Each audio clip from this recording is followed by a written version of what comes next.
Thank you, Carmen. Welcome, everyone, to our webinar today focusing on comparing immunological signatures between long COVID and ME/CFS. So my name is Tim Xiao, the Chief Scientific Officer at Solve.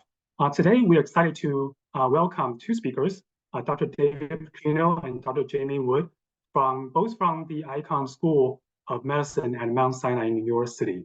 So Dr. Putrino is a professor in the Department of Rehabilitation and Human Performance at Icahn. And Dr. Wood is also from the same institutions. And this team has made a significant contribution as COVID hit us. And they have provided a lot of research insight as well as treatment advancement for the whole population. So we're very excited to have them with us today. So without further ado, I want to invite Dr. Putrino and Dr. Wood to present their talk today. Thanks so much, Tim. I'm going to start off, and I'm just going to go ahead and share my screen. Some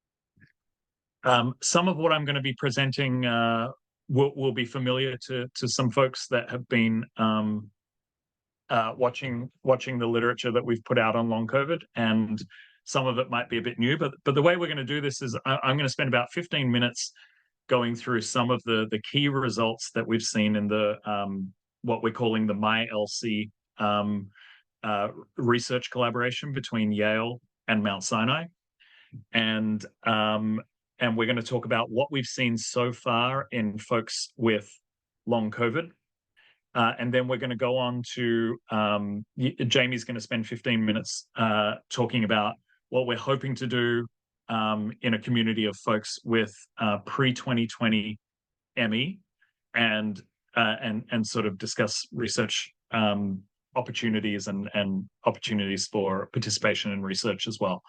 So again, apologies if some of you have seen some of these slides, but I promise you there's at least a couple of new things that you might find interesting. First off, I feel that we always just need to acknowledge all of our wonderful collaborators. There's actually too many to show, but this is a large portion of the team that has been working really, really hard on the MyLC cohort since Akiko and I started collaborating in early 2021. And it's really been an honor to work with the team. So I just want to start off by thanking all of these amazing collaborators, and it's been, a great multidisciplinary and interdisciplinary collaboration that I think is necessary for this sort of work to occur. When we started the MyLC design, what we did was we wanted to really do a deep immune profiling on individuals with long COVID. So we brought in individuals who met, World Health Organization diagnostic criteria for long COVID.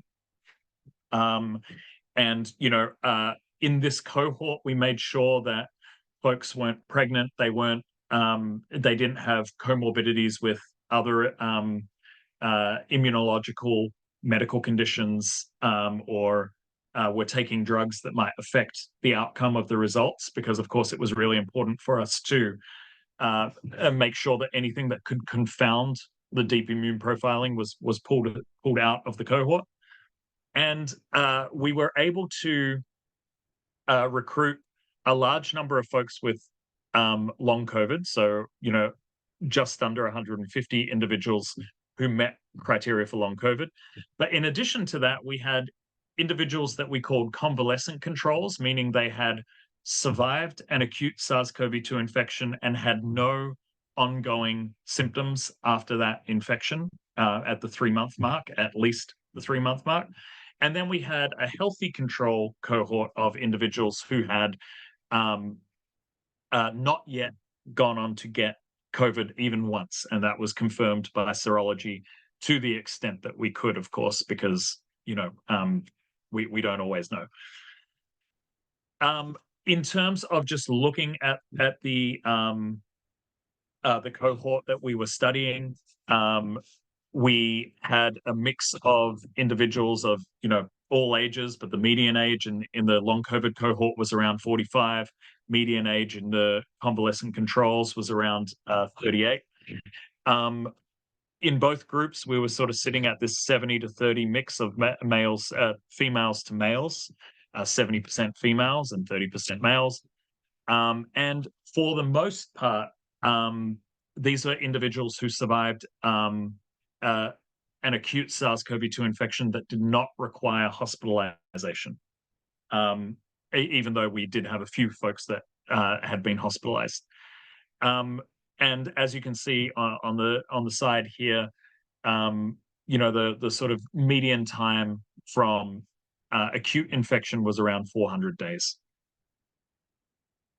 So, the first panel, and again, I'm conscious of time, and I know that Jamie's got some really great stuff to get into, but we're going to burn through some of these slides. But the first slide I want to show is, just to show that in terms of immune perturbations in B cell activity, we immediately saw some differences in some of the immune presentations of folks with long COVID compared to the two control groups. Now, this included the numbers of activated B cells we were seeing, the numbers of double negative B cells that we were seeing, and non-conventional monocytes, CDC1 was reduced, etc. Now, taken together, these results, simply put, these results tell us that we're looking at an immune system that has been fighting something for quite some time. So we're seeing in folks with long COVID signs that their immune system is battling something over a long period of time.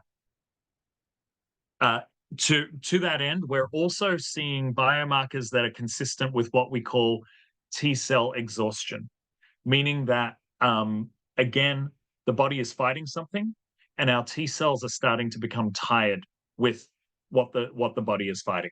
So a thing that I think is important to note, which these violin plots show, is it's not everybody that is showing these signs. This is not a biomarker of every single person that we studied with long COVID, but it's enough to show us significant differences between the long COVID community and healthy controls or convalescent controls.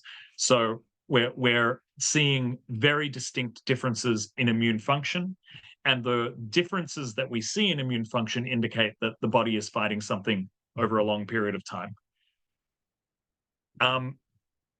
We're also seeing T cell activity that indicates that something a little bit more acute might be happening. And again, not to belabor the point, but again, we're seeing signs that the body is fighting something, and we're seeing signs across the entire immune system. So both long-term adaptations as well as short-term adaptations to the immune system. I think an important next step, as you'll notice a theme, but an important next step is starting to understand what these immune differences look like in individuals with different diagnoses of other post-acute infection syndromes. Interestingly, in this cohort, we also saw increased representation of anti-S and anti-N and anti-RBD antibodies in folks with long COVID compared to healthy controls and convalescent controls. What this tells us is that this is a hint at viral persistence. So this is not necessarily telling us that the virus is present, but it is certainly telling us, especially with the anti-S1 and anti-RBD antibodies, that the body is responding to antigens related to the virus. And so this is a very interesting slide because it indicates to us that the body, at the very least, is behaving as though the SARS-CoV-2 virus is still present, and producing antibodies to try to fight it. We also started to show that folks with long COVID were showing increase in circulating cytokines, as you can see over here, CCL chemokines and cytokines, as well as changes in hormonal function, including galectin and cortisol, which is down here and on the left. And one of the strongest correlations we saw here was the relationship between morning cortisol and folks with long COVID. Now, I really want to state that there are a lot of people with long COVID who do not have abnormally low morning cortisol, but when we titled this paper, it was called Distinguishing Features of Long COVID, meaning that these were some of the most predictive features of people with long COVID was their morning cortisol levels. In addition, and cortisol is a really interesting hormone in that it does a lot of things. It mediates stress response. It tells us when we should be sleepy. It tells us when we should wake up. It has in very important roles in inflammation. And seeing low morning cortisol in the presence of normal levels of ACTH was very, very interesting because I think it tells us that something systemic is going on that affects our ability to suppress inflammation, as well as our ability to, fully wake up in the morning, because you need high levels of morning cortisol to spike to actually make you feel alert and awake. So this finding of low morning cortisol was a very interesting one to see in folks with long COVID. Especially in the presence of normal ACTH levels, because often if somebody's cortisol levels are low, we expect to see an increase in ACTH. So seeing a reduction in ACTH as well indicates to us that that hormone is out of balance as well. So we're seeing a picture of disrupted immune response, disrupted hormonal response. We also saw folks with long COVID were much more likely to show reactivation of herpes viruses and other previously latent infections. And this is just a summary slide showing all of the things that were significantly higher in folks with long COVID or significantly lower in folks with long COVID when we really dug into, when we really dug into the statistics of blood biomarkers that were different in folks with long COVID versus folks with who did not have long COVID, showing us, hard biomarker evidence that there are things going wrong in the body that, are not related to anything, like stress or psychological diagnoses, but very firmly rooted in physiology. I also want to share some of the newest findings that we've been seeing with regard to sex differences in long COVID. So we took the same cohort and we split them down into males and females with long COVID and males and females who were healthy controls. And the first thing we noticed was that women seem to have a higher symptom burden, affecting more overall organ systems than men, which was immediately apparent and quite significant. The next thing that we noticed were that women and men seem to have certain symptoms that could be more prominent. Not all symptoms, as you'll see up the top. There are certain symptoms like sleep disturbance and cognitive symptoms like disorientation, urinary symptoms, etc., that seem equally presented across men and women. But also as we go down the list, we start to see certain symptoms more frequent in men and certain symptoms that are more frequent in women. And so this was a really interesting finding, and we wanted to dig in and try and understand why that was. And lo and behold, we started to see once again that there was a hormone, a hormonal reason that was sort of at the root of it. So women with long COVID were showing us lower levels of testosterone circulating in their blood. And what was very interesting about this was that the lower their testosterone went, the more severe their symptoms would become, and also the more severe that female predominant symptoms from the previous chart would become. By contrast, men had low levels of estradiol.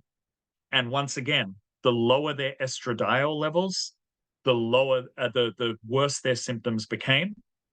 And also, the lower their estradiol became, the more they sort of leaned into these male predominant symptoms. As a final aside and as a final comment on these sex differences, we also noticed the opposite, meaning that if men had low testosterone, the lower their testosterone became, the more likely they were to develop these female predominant symptoms, and vice versa for the women, indicating that there are not men's symptoms and women's symptoms. There are, testosterone tethered symptoms and there are estradiol tethered symptoms, and they seem to fluctuate with these sex hormones and their relative concentrations within the people that we were studying. And just before I pass over to Jamie, I just wanted to share some of the newest data that is very exciting and a little bit terrifying, which is we were, with the Kiko's team again, and the work of Kayla, who is absolutely amazing. We've been really fortunate to be able to, from the plasma that we have on file with folks with long COVID and healthy controls, we were able to extract purified IgG, which is an immunoglobulin, an antibody from these folks, and we incubated the IgG within mouse tissue sections, and we were able to show that the IgG distributed into all sorts of tissue sections, both in humans and in mice. So what we then did was we injected the mice with the IgG live on a behavioral experimental design, where we asked the mice to, we trained the mice to perform all sorts of different behavioral tasks over the course of a number of days. Now, what is particularly interesting about this experiment was the mice that received the long COVID IgG and also IgG from folks with acute COVID displayed significant deficits in balance and coordination, in grip strength and force production, and also started to experience increased levels of pain in their extremities. So this tells us that that within the IgG, the purified IgG that we were injecting into these experimental animals, most likely the hypothesis to beat right now is that there are functional autoantibodies that are being transmitted and are going on to cause downstream systemic effects within the mice. So we're very excited about this finding because of course it shows us once and for all, if there's anyone who wants to continue to deny that long COVID is an organic illness, we can say, well, hey, we've got an injection for you if you really believe it so hard. Let's really put this theory to the test. But I'm just joking there. We're not going to do anything of the sort. But I wanted to share this data because I think it's very exciting. I think it really is the final word in presenting a lot of very compelling data that we're dealing with an organic illness here, and it also presents some very novel and exciting treatment options, such as a drug class such as FcRn inhibitors, which will target autoantibodies specifically. So with that all in mind, these are the sorts of analyses that we would very much like to run in people with ME/CFS that was diagnosed prior to 2020.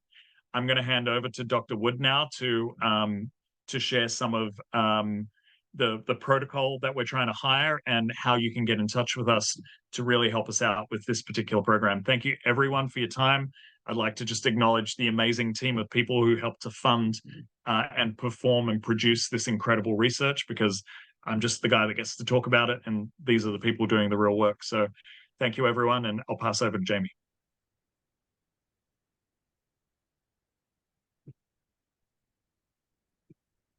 Thank you, David. and thank you to Sol for giving us the opportunity to talk to you today. And as David mentioned, I'm just going to talk to you about the specific protocol of the study that we've been running, and excitingly, how we've now made modifications to include more people in the protocol, including people with ME. So this study is being run at the Icahn School of Medicine at Mount Sinai. We have 2 study sites. The site we are currently using is 5 East 98th Street, and we have also utilized Union Square at times. We at times change the site depending on where our resources are best fit, but for the time being, we'll be at 5 East 98th Street on the Upper East Side.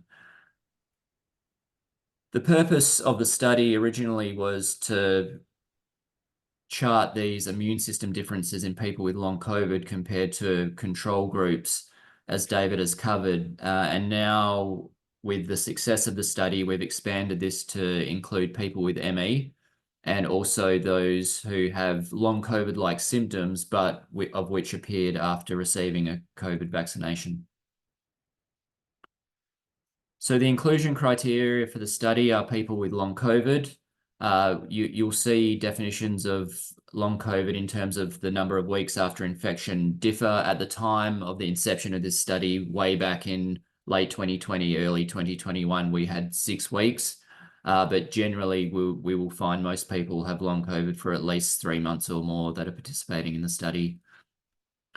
The reason we would like people with ME with a diagnosis prior to 2020 is because in this specific study, we need to have very clear-cut cases of each of the conditions in each group. So, for example, if someone has a mix of ME and long COVID, or they were diagnosed with ME after having a COVID infection, we just can't be confident that we are analyzing the results effectively for this particular study. But I will talk about another study we're doing that people with ME can definitely participate in if you were diagnosed later. So essentially, we're looking for people with ME with a diagnosis according to the criteria listed prior to 2020 and who haven't had a big course, a change in course of their condition after having COVID infection. In terms of vaccine-related symptoms, we're looking for people with long COVID-like symptoms for longer than 2 weeks after vaccination in the absence of a recent COVID infection.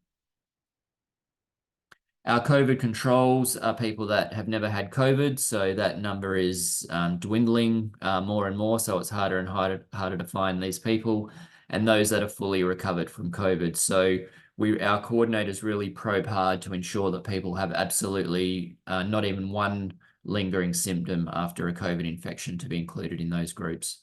And as you can see from the data already presented, we are doing really well at showing differences between people with long COVID and our control groups. So unfortunately, if you're unable to have blood taken, it's not a good study for you because we do take blood. And we have other possible confounding conditions for exclusion. So what this means is that if you have other chronic autoimmune conditions, if you've had recent chemotherapy or you're using steroids, if you're pregnant, they may confound the results and therefore you may not be suitable for the study. So all of these things are discussed with our coordinators. It's difficult for us to be definitive with a lot of these things. It needs to be individualized. But if you do have any of these other conditions, it might be hard to include you in the study. So what happens? People normally reach out to us. We advertise via email blasts. We put information about the study on Twitter. We work with groups such as Solve to do webinars like this, and then we can provide you with contact details so you can get in touch with our centre. Our coordinators will then provide you with the study information that you can review at your leisure, and if you agree to participate, we will schedule you on a Monday or Tuesday in the morning, and I'll explain why shortly that needs to be the case. It's a single study visit at the one centre, so we can only conduct the study on site at 5 East 98th Street presently. If you are not from New York, but you are in New York, you are welcome to participate. And for people that live in the New York City area or within 50 miles of Manhattan, and you have a level of disability, meaning that you are unable to attend the center in person, we are happy to discuss arranging a home visit for you. So very early on, we acknowledge that many people with ME are unable to travel to the center to participate. So we've already done a number of home visits, and we have around 30 or so people with ME recruited so far. You will come in and provide written consent, then have approximately 40 mils of blood taken across 7 tubes. So it is more than your average lab work, but most people have been great with this.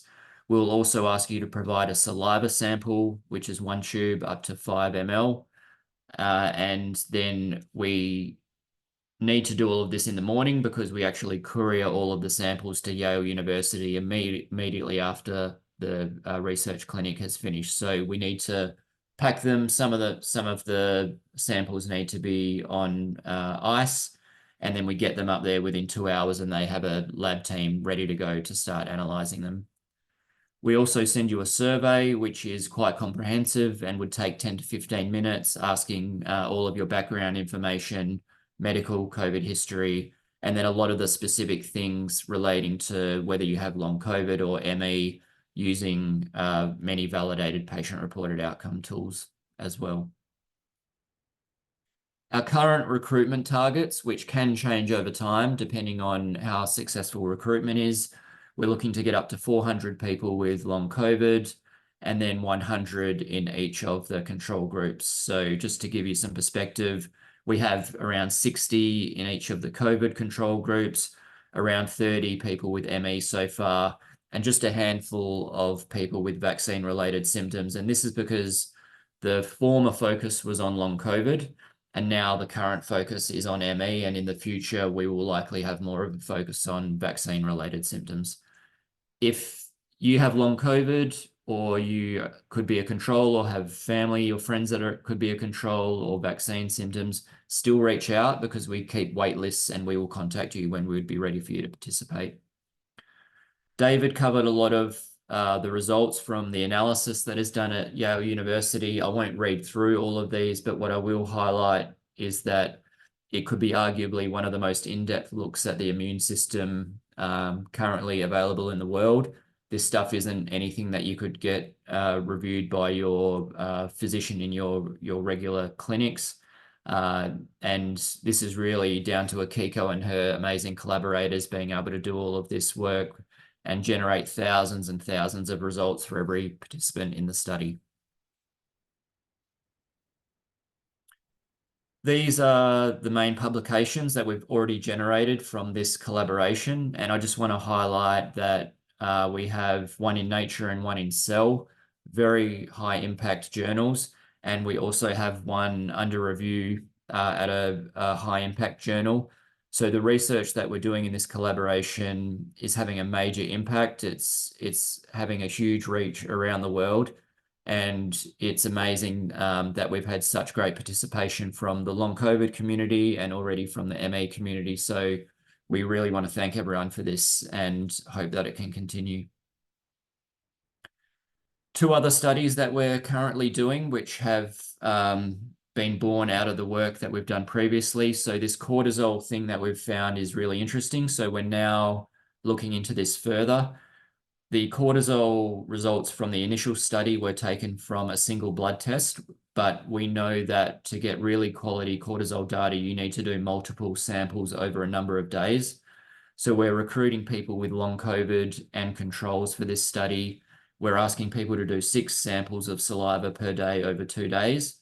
We post the kits out to people and then they drop them back to one of our study sites and we freeze them and then send them to Yale University.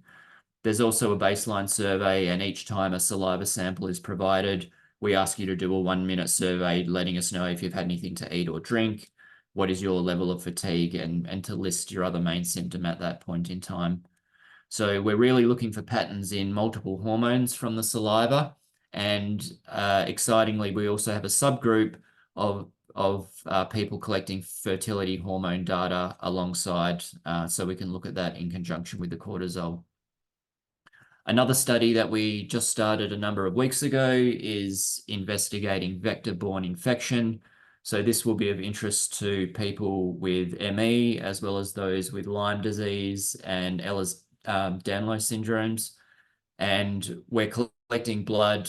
We're sending it to North Carolina State University, and we're looking for the presence of Borrelia, Babesia, and Bartonella in the blood samples, and to look how this could be associated with these long-term chronic illnesses that people are experiencing. A lot of questions about how do you get in touch with us about research. We have an amazing team which mans this very busy email address, which is coreresearch@mountsinai.org. So our new center is open. We're running a number of studies, and if you have interest in any, or you would like to be put on a wait list for any, please email us and we can let you know if you can participate now or if we can get back to you in the future. So thank you for the opportunity again to Tim and the team, and we'll be happy to take questions. Thank you so much, Dr. Putrino and Dr. Wood. So I will have my camera off, but I will read out some questions from the audience. I think the very fundamental question from the audience is how can the audience reach the Putrino lab to express interest in clinical trials and research efforts? So I think you have seen that contact email that Dr. Wood listed on the screen. Aside from that, Solve Together real-world data platform has a research participant referral program where we can actually use the data our user provided to help the research team at Mount Sinai to select people who reside in the proximity of Manhattan, as well as their first disease diagnosis, to help accelerate the recruitment effort on Mount Sinai. So then the next thing I think I would want to read out from the audience question. This is one is very highly voted. It reads that there are many people that have suffered from ME/CFS for decades. Will you be including them in future studies regardless of age?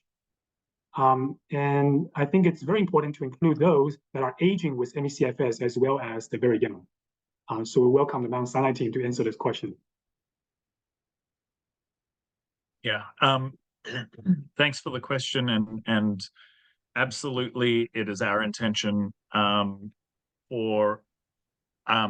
We're working very hard to raise funding for almost all clinical trials that are relevant to folks with ME/CFS. You know, so for instance, if we were to be running a clinical trial with a very targeted monoclonal, we may not recruit other post-acute infection syndromes, but with individuals for any other clinical trials where we can, we will be working very, very hard to add comparator groups that include ME/CFS. We are absolutely very interested in learning from the community of folks who have been sick for decades. And we're also, again, you know, as Jamie mentioned, working quite hard to, you know, find grants and do work so that we can actually visit people in their homes for folks who can't leave their homes. So we recently won a grant from Uber that allows us to Uber some of our staff out. And we recently also, it's not published just yet, but we just got a paper accepted into publication that that shares a methodology for decentralized clinical trial methodology, so that we're hoping that we can teach others that being based at home, or you know, even being bedbound, should not be a limitation to researchers from engaging folks in clinical trials. There is methodology in place now in 2024 where we can reach everybody, not just folks who can make it to the academic medical centers. So we're constantly raising funds to support initiatives of that nature. And thank you for the question. The short answer is yes. Thank you. So I'm going to read out also a pre-submitted question I think will be very relevant on people's mind. is what's your opinions on whether ME and long COVID are how similar they are, and whether you would consider them as the same illness? So I think that when we talk about similarities and differences between ME and long COVID, I think that long COVID belongs in the family of things that we call post-acute infection syndromes or infection-associated complex chronic illness. I also have been known to sometimes lengthen that name even more and talk about infection and exposure associated complex chronic illness, so that we also talk about things like mold and exposure to vaccines. And so I think that the constellation of symptoms becomes very similar in these cohorts, and I think that there is a lot that these cohorts can learn from one another, especially when we're talking about management of things like mast cell activation syndrome and dysautonomia and POTS and inflammation of the blood vessels, sometimes called endotheliitis, immune dysfunction, so on and so forth. Many of the things that we're seeing published about the systemic effects of long COVID are things that we have seen in the ME/CFS literature in the past as well. So I do think that as we think about post-acute infection syndromes, which is my preferred term of the moment, there are many similarities, but I also maintain that we need to think a lot about the triggering event and whether or not there is viability in treating that triggering event. So we should not rule out the opportunity to do research on treating chronic Epstein-Barr virus activation or chronic SARS-CoV-2 infection or chronic CMV, et cetera, et cetera. And of course, with the tick and vector-borne illnesses, if we're seeing evidence of live bacteria, we need to address that with antibiotics and other medications. So, that would be my general answer to the question, is that these are disease states that share a lot of similarities in how the body is affecting, but I also do believe that the root cause matters and the initial trigger matters, and hopefully one day a proportion of folks with post-acute infection syndromes will be able to be treated with precision targets. Thank you very much. And we also have a question submitted by Dr. Deborah Durica, who is actually a Ramsey Grant recipient. Her question is whether the morning cortisol was it clinically low or only low in comparison with controls as a group? Meaning, does it test abnormally low on the standard clinical test? Yeah, great question. And these were population level results, and they were abnormally low, as well as being almost, and again, population level. So, on average, they were at half the level of the healthy controls. But yes, the average morning cortisol level would read as abnormally low. Thank you. Now switch to pre-submitted questions. This question is, how does inflammation cause debilitating muscle pain and cramping? Does a bad PEM crash mean an increase in inflammation? I think the mechanisms that I would say that I think that there are many mechanisms that drive PEM. So, but I think if we turn to Rob Wust's work that was recently published, we see a physiology in which mitochondrial dysfunction has a big role in causing some of the PEM that could be related to muscle pain and muscle cramping. And what Rob showed is not only was there increased lactic acid production as a waste product in folks with long COVID versus healthy controls that did not have long COVID, but also we saw, other waste products that were, downstream of the body trying to create energy in an energy confined system. So things such as amyloid proteins, which we typically only see when cells are in energetic trouble.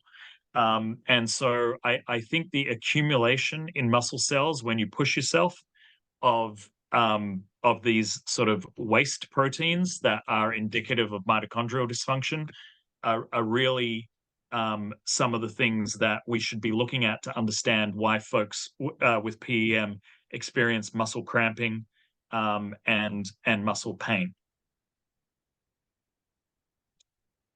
Thank you very much. We also have a highly voted question from the audience today, which is, can you please share how one might request these types of cellular tests of our personal physicians?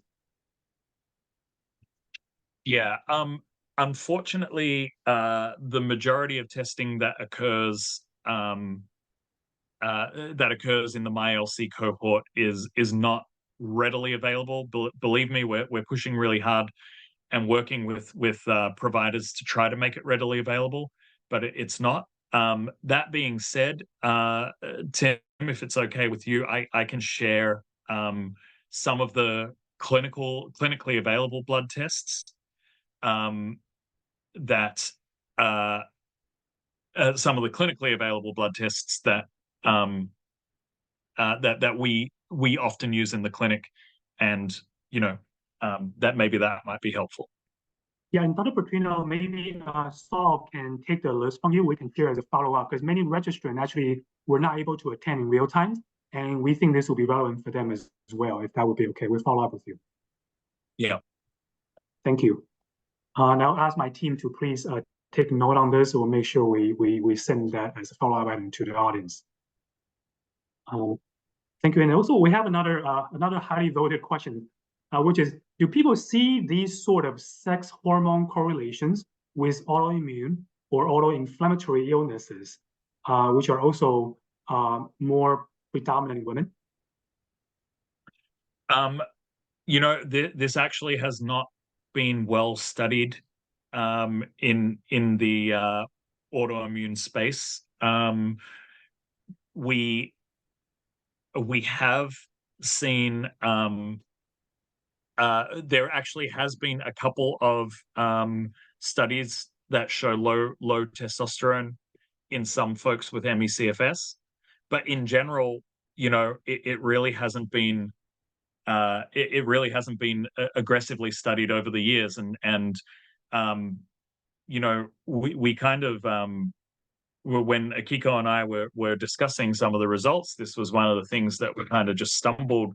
We kind of couldn't quite believe that there's not a whole lot of research out there about it, because for the longest time, these, as is correctly stated, autoimmune conditions, conditions like ME/CFS, conditions like long COVID, it's observed that more women than men tend to be diagnosed, but all of the reasons for why that might be the case have been unsatisfactory or just straight up blatantly sexist.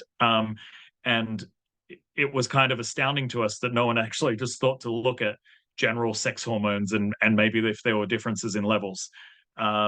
So we hope to, and part of the role of this outreach today is really to ask folks with ME/CFS, pre-2020 ME/CFS, to generously work with us so that we can start to establish correlations and differences in other post-acute infection syndromes and in other autoimmune conditions in the future, for sure. Thank you very much. And we have a pre-submitted question. I think will be a good opportunity for public health education. The question goes, do you think the vaccinations increase the likelihood for someone to get long COVID? I do not think that. No, I do think that for reasons that we don't yet understand, but as Jamie mentioned, we're working on this. When certain folks receive vaccines, they experience an immune situation that is very similar to what we see in long COVID. We're slowly digging through the data to try and understand how folks with vaccine injury differ or have similarities on an immunological scale to our cohort of folks with long COVID. But in general, if we follow the data on a large scale, vaccinations do prevent infection, and infection prevents long COVID.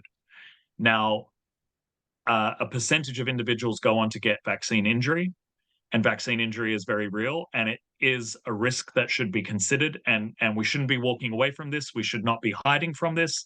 We should be stating very clearly that this is a risk, albeit a rare one, of vaccination, and it is, causing symptoms that we hope to be able to explain very soon with our research.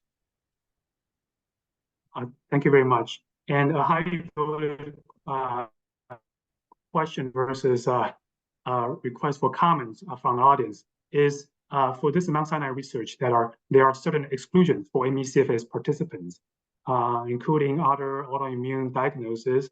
However, many patients with ME/CFS do have Sjogren's or POTS or autoimmune dysautonomia and so forth. So it's rare that patients solely have diagnosis of ME/CFS. Is this under considerations? And please share with our audience. Yes, this is a challenge. We acknowledge that it's a challenge. As Jamie mentioned, we're doing our best to, it serves the research. Also, as Jamie mentioned, we've been fortunate enough to be able to publish this work in really high-profile journals, and we've been fortunate enough that this work is gathering a lot of attention. So we're very focused on trying to screen through as many folks as we can to get some of the cleanest diagnoses that we can. That said, we absolutely do acknowledge that many people, especially, to an earlier question, many folks who have lived with this condition for decades have many conditions, other diagnoses associated with their ME/CFS diagnosis. To that end, I would say if you're in doubt, please email us anyway. We'll have a chat with you.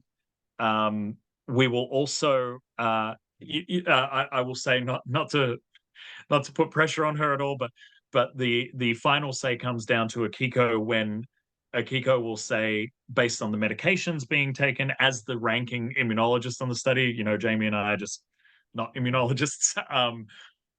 Akiko will discuss with her, and sometimes she'll say, well, that medication or this medication is going to affect our results, versus, well, this diagnosis and the medications being taken won't affect our results, so let's proceed.